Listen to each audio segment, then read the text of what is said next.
শুভ জন্মাষ্টমী। বন্ধুরা, আমার মতো আপনারা যারা কৃষ্ণের অভিষেক করতে না পারার ব্যথা বহন করছেন, এই ভিডিওটা তাদের জন্য।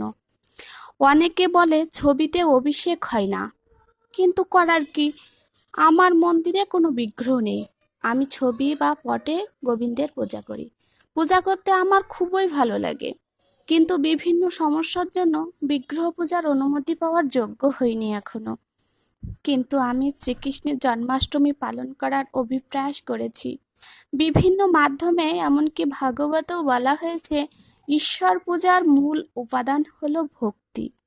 তাই আপনারা যারা আত্মার আরতি থেকে গোবিন্দের অভিষেক করতে চান, তারাও অবশ্যই করতে পারেন বলে আমি মনে করি। না, আমি তেমন কোনো বিশেষ ব্যক্তি নই যে আমার কথা আপনাদের মানতে হবে। কিন্তু বন্ধুরা, সময় তো শেষ হয়ে যাচ্ছে।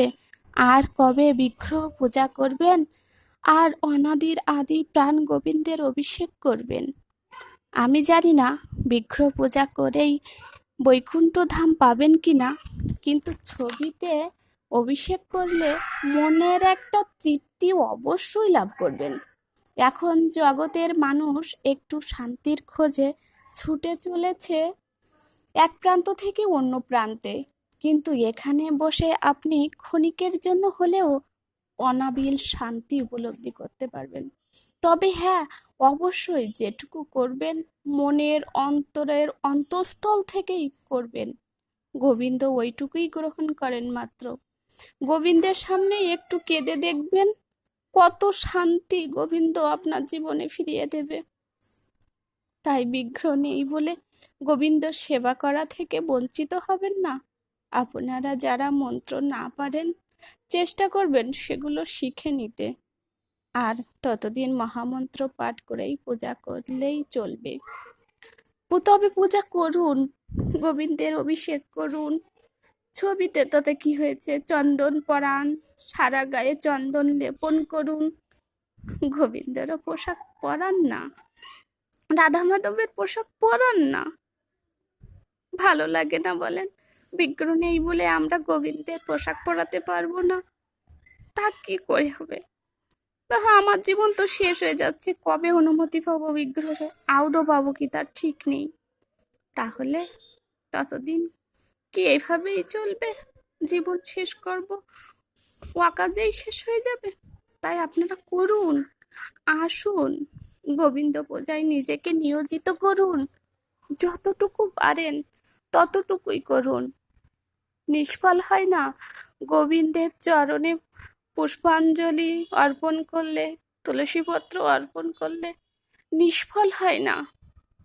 বিশ্বাস করুন, গোবিন্দ কাউকে ফিরিয়ে দেবে না। গোবিন্দ দেখে না আপনি তাকে দুধ দিয়ে স্নান করাচ্ছেন না জল দিয়ে স্নান করাচ্ছেন।